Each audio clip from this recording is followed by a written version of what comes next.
l'écologie intégrale, c'est prendre soin de toutes les relations qui sont nécessaires à l'homme pour vivre. Relation à Dieu, relation à soi, relation aux autres et relation à l'environnement. Et ça, ce qui est super, c'est que, puisque là, on est ici pour parler d'évangélisation, rien que le fait de dire ça, on voit qu'on peut rejoindre, en fait, tout le monde. Parce que nous avons tous besoin de vivre ces 4 relations. Alors, dans la relation spirituelle, c'est un peu particulier. Dans la relation à Dieu, là, je mets Dieu, parce qu'ici, on est là entre chrétiens. Mais on porte tous en nous une dimension spirituelle. Et tout le monde, sauf les gens malhonnêtes, mais tout le monde, honnêtement, peut le dire. Et je vous donnerai un exemple tout à l'heure. Je le donne maintenant. Allez, je le donne maintenant. Allez. Là, on vient de vivre un séminaire d'entreprise où nous avons voulu, pour les 150 collaborateurs, faire expérimenter une expérience d'écologie intégrale. Et nous sommes partis dans le Vercors, à Autrans, pour ceux qui connaissent, et on a voulu permettre de vivre ces 4 dimensions. Donc on a essayé de travailler les menus. Comme il faisait beau, tous les temps de travail ont été faits en extérieur. Pour apprendre à mieux se connaître, on a fait le 2e jour un temps de randonnée pour atteindre un sommet. Donc il y avait une dimension aussi métaphorique sur ce qu'on vit en entreprise. On fait tous un effort, mais quand on arrive en haut, on est content d'être arrivés tous ensemble, même si on était 2 par 2. Et on a voulu que les gens marchent 2 par 2. De toute façon, les sentiers étaient trop étroits, donc voilà. Mais surtout pour apprendre à se connaître. Donc on a invité les gens à se mettre avec quelqu'un qu'ils ne connaissaient pas, ou pas bien, et d'apprendre à se connaître avec quelques questions, à se poser l'un l'autre, et donc de travailler la qualité de la relation avec l'autre. Et une fois arrivé au sommet, on s'est dit qu'est-ce qu'on peut proposer pour la dimension spirituelle, sachant encore une fois que tout le monde n'est pas chrétien dans l'entreprise. Et on a proposé une demi-heure de silence, là-haut sur la crête, en proposant à tout le monde de contempler la beauté de la nature, de la création. Et ça permet de descendre, de s'émerveiller. Certains ont peut-être prié, d'autres ils ont fait ce qu'ils voulaient. Mais on a voulu ainsi proposer une expérience intégrale en entreprise de vivre toutes ces dimensions. Voilà un exemple qu'on a vécu. Alors ça, je dirais après. Ah oui, c'est après, c'est avant. Alors maintenant, je remonte avant. Non. Est-ce que ça va pour tout le monde sur la définition et l'approche que nous avons de l'écologie intégrale pour comprendre comment ça permet de rejoindre en fait tout le monde? Ça va? On est d'accord que ça revient à la définition initiale en fait, qui était de dire que c'était toute la relation dans l'environnement. Oui. Alors, on ne rajoute rien à la définition qu'avait donnée Ernst Haeckel, si ce n'est que scientifiquement, c'est l'étude des relations et que nous, on dit, dans l'écologie intégrale qu'on veut vivre, c'est prendre soin de ces relations. Voilà. Et sauf que Ernst Haeckel ne parlait pas de Dieu. Il parle de l'ensemble de l'environnement d'un être vivant et ce n'était pas spécifique à l'homme. Alors que là, on parle d'écologie intégrale spécifiquement pour l'homme, avec cette relation à Dieu, volontaire et libre, alors que les animaux, Dieu existe pour les animaux, mais ils n'ont pas de liberté qui leur permet d'avoir cette relation à Dieu. Enfin, en tout cas, j'en sais rien. Moi, je ne suis pas dans la tête d'un animal et je ne suis pas théologien, mais a priori, c'est ça. C'est correct à peu près, ça? Frère? J'ai pas dit de bêtises? C'est bon. Dans votre entreprise ou votre écosystème, il y a les relations que vous tissez entre vous, et qu'en est-il des relations que vous pouvez tisser avec vos fournisseurs ou avec vos clients? Alors ça, c'est... Oui, alors...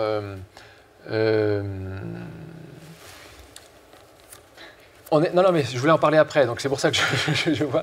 Non, mais il ne faut pas frustrer quelqu'un qui pose une question, donc je vois...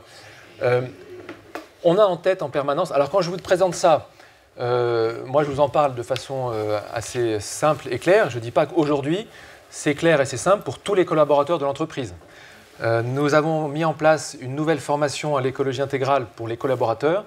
S'inscrit qui veut. Et juste avant le séminaire, entre la rentrée, la fin août et début septembre, 60 collaborateurs sur les 150 se sont inscrits de façon spontanée pour, pendant 2 heures, comprendre mieux ce que c'était, ce que c'est l'écologie intégrale. Donc tout le monde ne le vit pas encore avec autant de clarté dans les concepts. Mais nous essayons aussi de rentrer en relation avec les fournisseurs et de rentrer en relation avec les adhérents. Ça, certains sont dans la salle. Voilà. De vivre une qualité de relation aussi dans notre métier. On est un groupement d'achat Et quand on parle de groupement d'achat et de négociateurs, spontanément, on pense plutôt à des requins ou à des gens qui ne respectent pas les autres. Donc, dans notre mode de fonctionnement au CEDRE, on essaye depuis les débuts de garder l'équilibre pour que que chacun y retrouve son compte. Le fournisseur, comme l'adhérent, comme le CEDRE, tout le monde doit trouver son compte dans la relation tripartite qu'on a. Et les fournisseurs que je rencontre régulièrement, on a un salon annuel à Paris. L'année dernière, je suis allé interviewer des fournisseurs qui spontanément nous disent « on aime travailler avec le CEDRE parce qu'il y a quelque chose de différent ». Ils ne savent pas dire quoi. C'est sans doute, moi je pense, la qualité du respect qu'on a vis-à-vis des personnes. On a des négociations qui peuvent être dures professionnellement, mais on respecte toujours la personne. Ça ne veut pas dire qu'il n'y a pas de temps en temps des dérapages, puisque au CEDRE, il y a aussi beaucoup de pêcheurs, beaucoup de personnes qui peuvent déraper par rapport à ce qu'on a envie de faire, mais dans ce qu'on veut vivre, on respecte les personnes. Donc, voilà. Et puis il y a une autre anecdote, c'est que on distribue ça aussi aux fournisseurs. Alors, autant avec les adhérents, on le distribue assez facilement, autant avec les fournisseurs, on le fait avec discernement, mais régulièrement, on dit qu'on s'inspire d'un texte écrit par le pape François qui a été salué par tout le monde, en fait. On a, nous, une version qui est préfacée de Nicolas Hulot. Et du coup, les fournisseurs l'accueillent avec joie. Alors bien sûr, s'il y en a un qui est vraiment réticent, on ne lui offre pas. Mais il y a des anecdotes. Il y a la semaine dernière, un de nos collègues qui va visiter un gros fournisseur, un multinational, 27 000 collaborateurs dans le monde. Et il est en train d'expliquer ce qu'on fait. Voilà. Il était en train de distribuer à nos interlocuteurs Laudato Si. À ce moment-là, rentre le N+1 de l'interlocuteur. Et du coup, il lui dit, tenez, voilà, on est en train de parler de Laudato Si, d'écologie intégrale, je vous le tends. Le N+1 de celui qui était là dit, ah, ça m'intéresse, je pars dans le mois prochain faire un pèlerinage en Terre Sainte avec mon évêque, il nous a donné une liste de livres à lire, et je crois qu'il est dedans. Eh bien, ce qui est incroyable, c'est que les collaborateurs qui étaient là ne savaient pas que leur chef était chrétien, ne savaient pas qu'il allait partir faire ce pèlerinage, et rien que le fait d'avoir distribué ça a, en tout cas, amené à la connaissance de ces gens-là. Je ne sais pas si derrière ils vont en reparler, mais du coup, en termes d'évangélisation, c'est génial, on s'aime avec ça aussi, et on ne sait pas ce que ça donne. L'année dernière, j'ai eu, alors je fais une réponse longue du coup, c'est ce que je voulais dire après, donc c'est pas grave. On avait une visio avec des fournisseurs pour leur expliquer notre démarche écologie intégrale et le questionnaire extra-financier qu'ils allaient recevoir.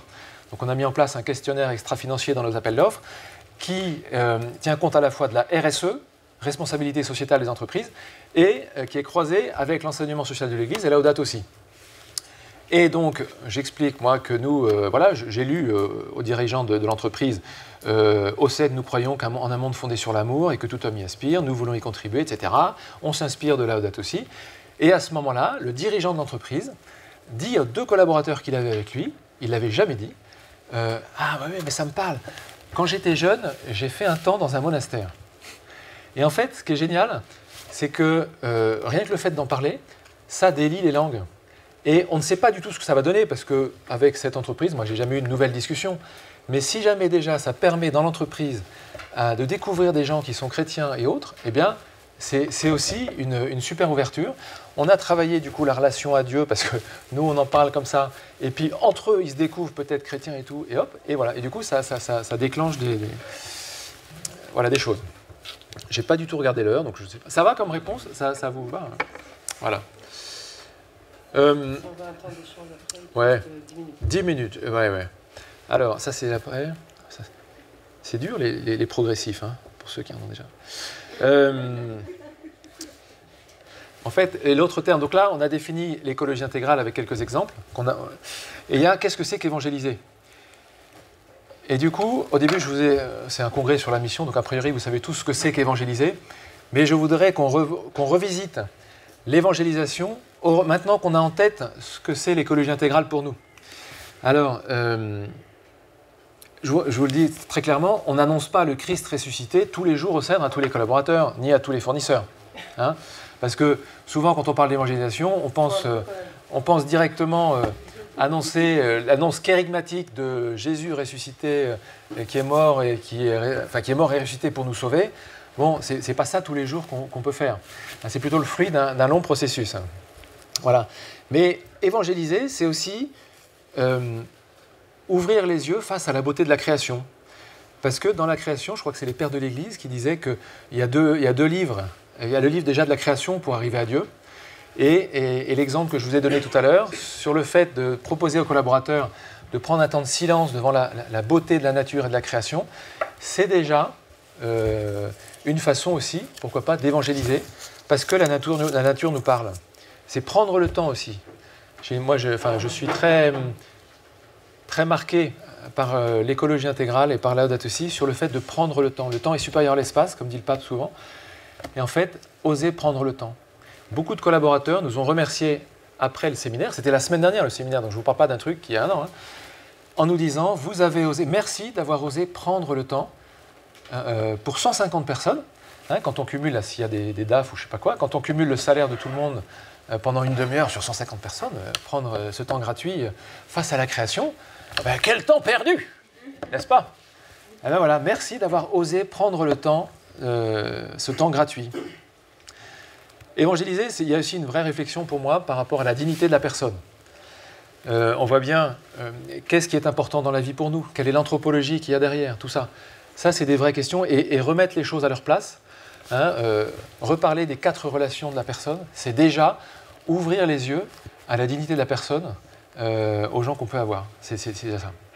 Voilà. Et puis enfin, ultimement, voilà, le dernier, je prends la création, la dignité de la personne, et puis ultimement, l'annonce vraiment du salut offert par Jésus. Mais qu'est-ce que Jésus nous demande de faire? Et c'est là où je vous disais au début, on va parler d'amour ici. Ben voilà, vous faites bien, on va parler d'amour. Voilà, bienvenue. Voilà, il y a un docteur de la loi qui s'approche de Jésus, qui lui dit « Maître, dans la loi, quel est le grand commandement ?» Jésus lui répondit « Tu aimeras le Seigneur ton Dieu de tout ton cœur, de toute ton âme, de tout ton esprit. Voilà le grand et le premier commandement. Et le second lui est semblable. Tu aimeras ton prochain comme toi-même. De ces 2 commandements dépend toute la loi, ainsi que les prophètes. » Notre vocation à tous, c'est l'amour. Mais ce n'est pas que notre vocation à nous, chrétiens, c'est la vocation de tout le monde. Et du coup, le lien entre l'écologie intégrale et l'amour, qui est notre vocation à tous, il est hyper facile à faire.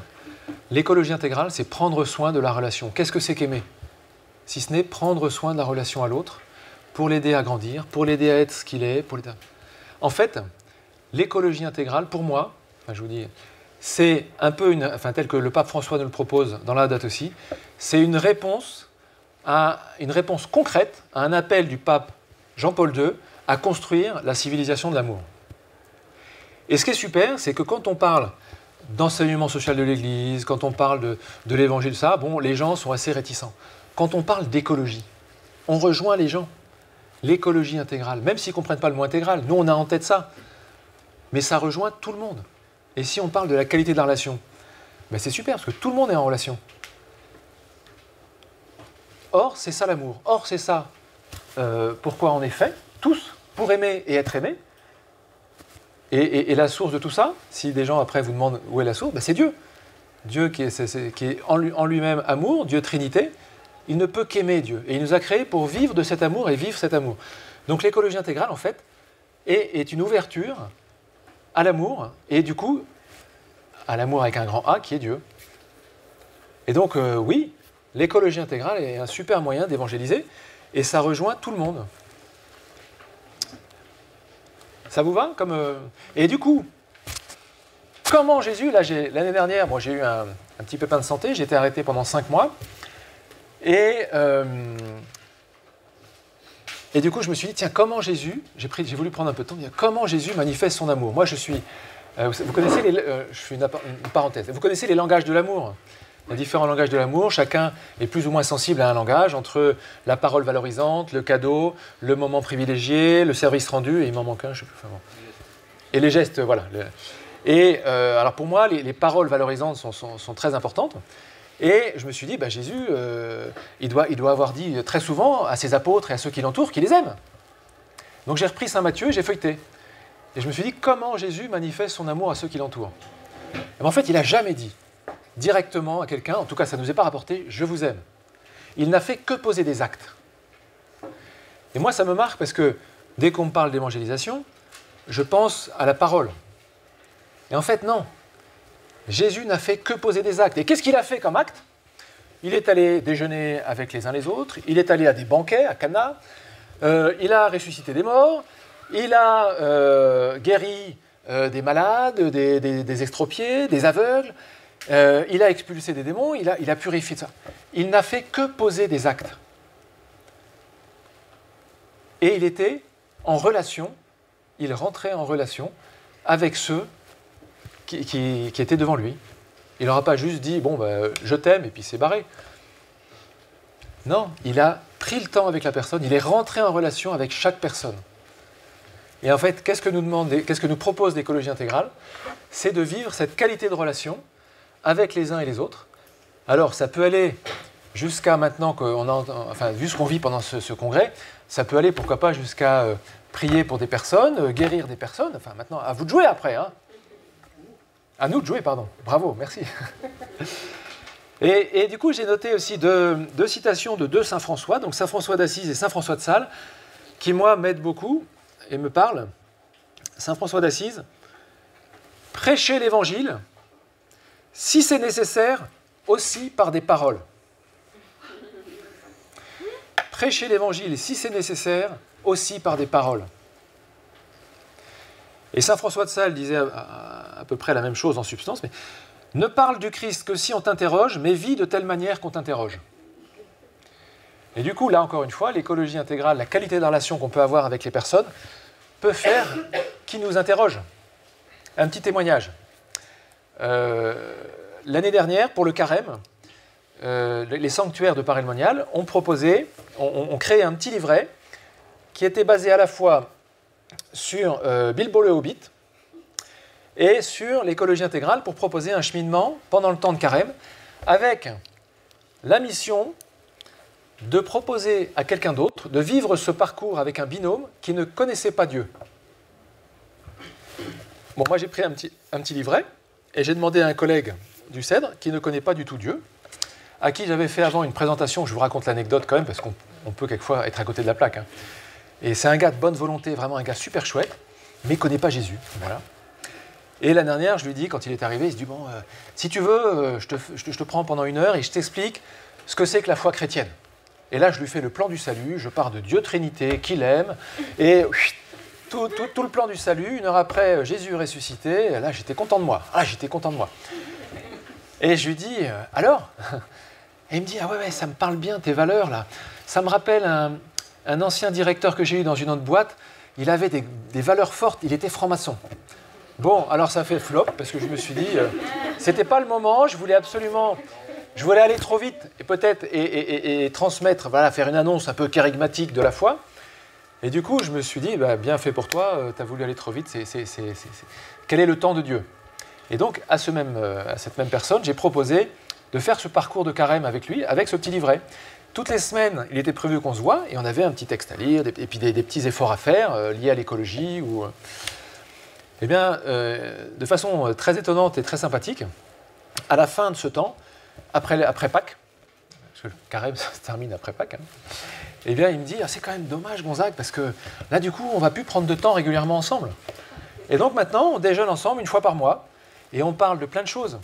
Mais à chaque fois, c'est l'occasion de glisser quelque chose sur Dieu. Alors par exemple, je fais un petit bénédicité, mais alors je ne fais pas un grand signe de croix en disant on va se mettre debout dans le restaurant et on va chanter. Mais au début du repas, une petite prière spontanée pour remercier Dieu d'être avec Fabrice. Il s'appelait Fabrice. Et je ne voulais pas le dire, mais voilà, c'est fait. Et puis de ce temps passé ensemble et de ce que Dieu nous donne à travers. Je vois bien que ça ne lui parle pas. Mais c'est pas grave, voilà, je prends ce temps avec lui.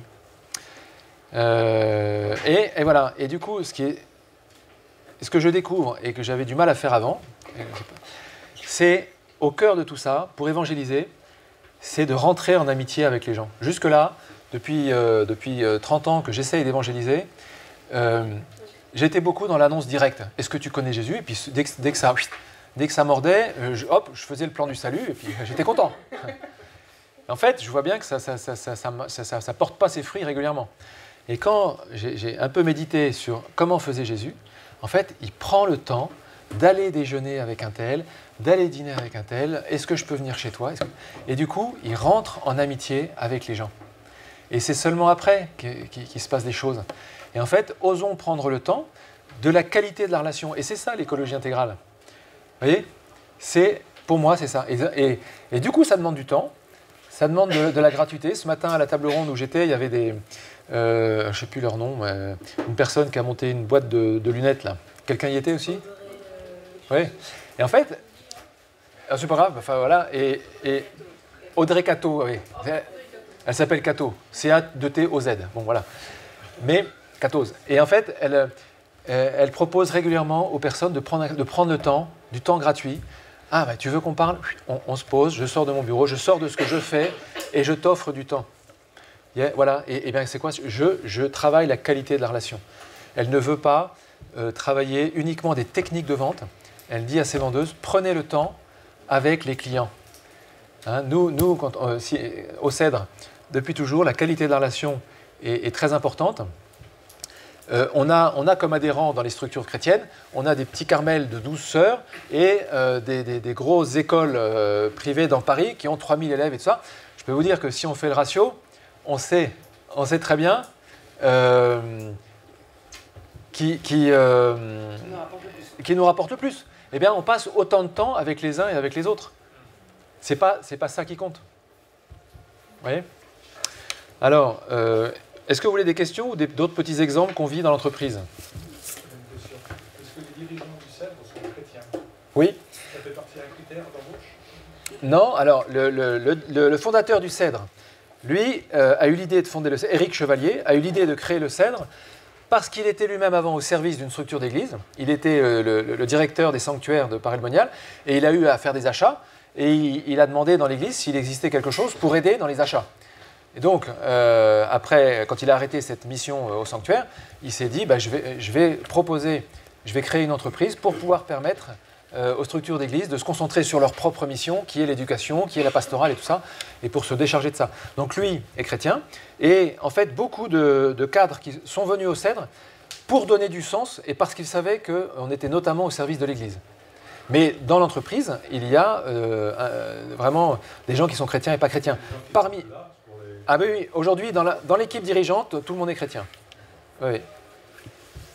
Oui? Ça rejoint un peu ma question, justement, dans d'autres cadres ou d'autres sociétés, notamment avec des fonds ou cette fois-ci des actionnaires qui sont... Est-ce que vous avez des exemples de relations de vos fournisseurs ou clients, clients peut-être pas, mais vos fournisseurs,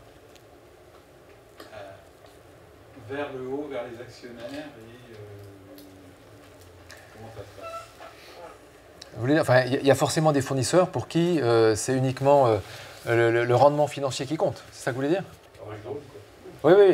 Oui, mais les relations, nos relations avec les fournisseurs, elle est particulière. C'est qu'ils ont besoin de nous pour se déployer dans le cadre du groupement.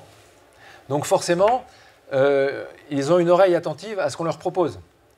Donc moi, j'ai des exemples de fournisseurs à qui on a proposé une réflexion sociale, parce que là, si on prend le même langage qu'eux, une réflexion sociale, et j'ai un fournisseur, un directeur grand compte d'une grande boîte de distribution de fuel, qui est revenu me voir après une discussion lors d'une négociation, en me disant « mais ça m'intéresse beaucoup ce que vous racontez », et du coup, dans leur entreprise, ils ont réfléchi à des valeurs humaines qu'ils voulaient mettre en place, et ils ont mis en place des choses au niveau social, alors qu'avant, il n'y avait rien.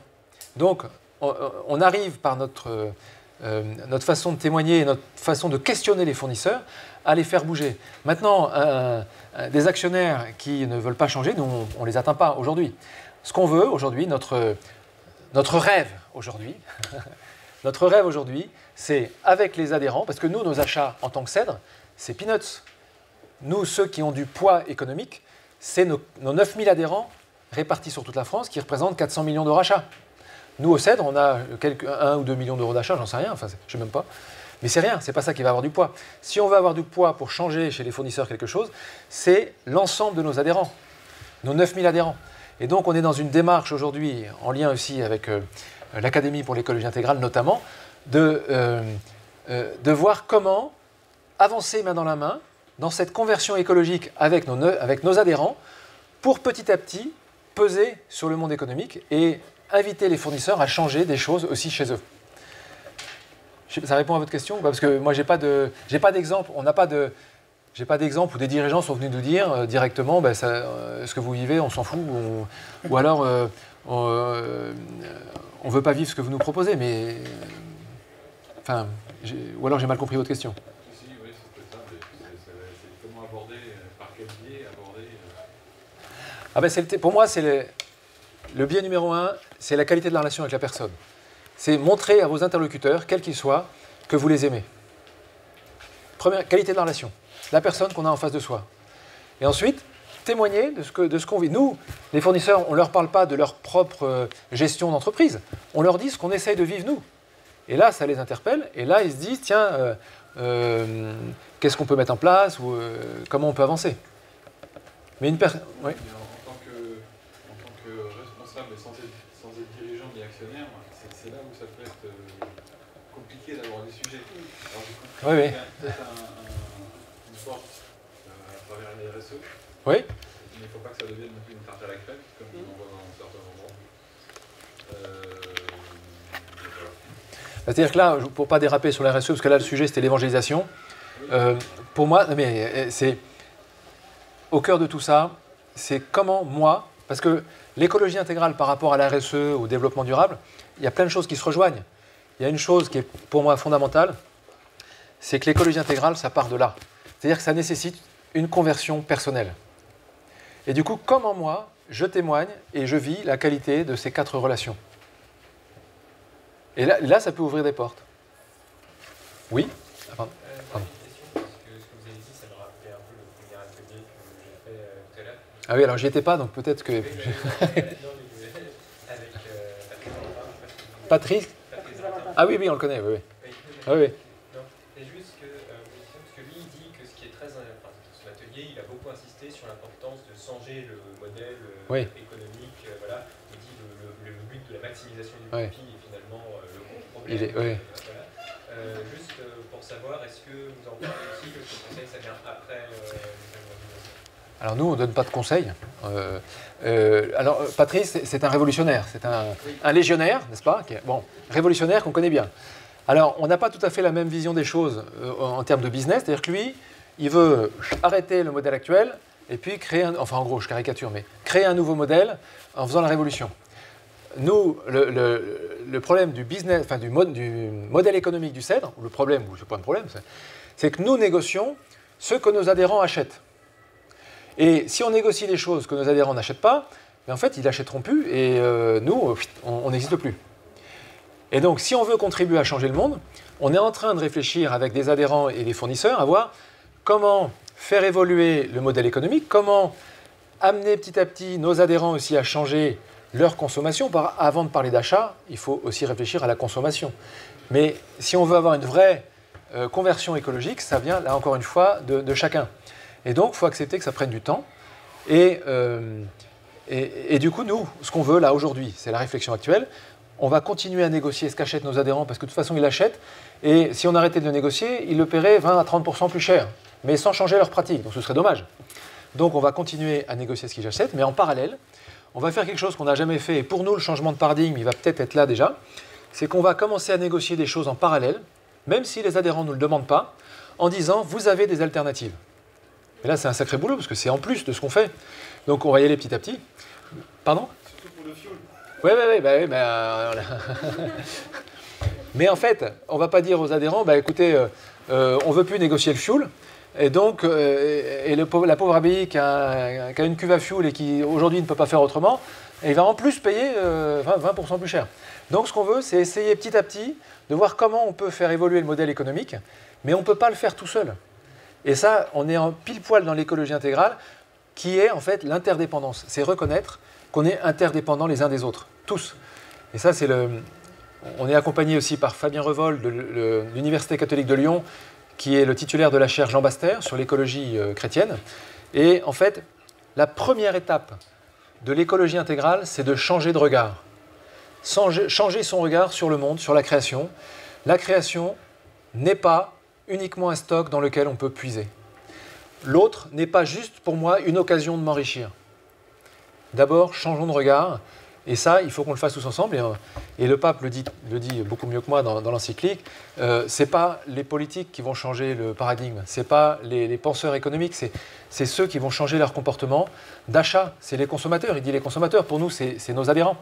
C'est si les adhérents changent la façon d'acheter, donc de consommer d'abord et ensuite d'acheter, parce que c'est, eh bien, nous, du coup, on pourra négocier ce que les adhérents achètent. Donc on n'est pas pour la révolution à la Patrice, mais on est pour un changement doucement comme ça, parce que si on faisait la révolution et si on avait dit on arrête tout, dans un an on n'existe plus, et du coup la révolution, elle n'existe pas.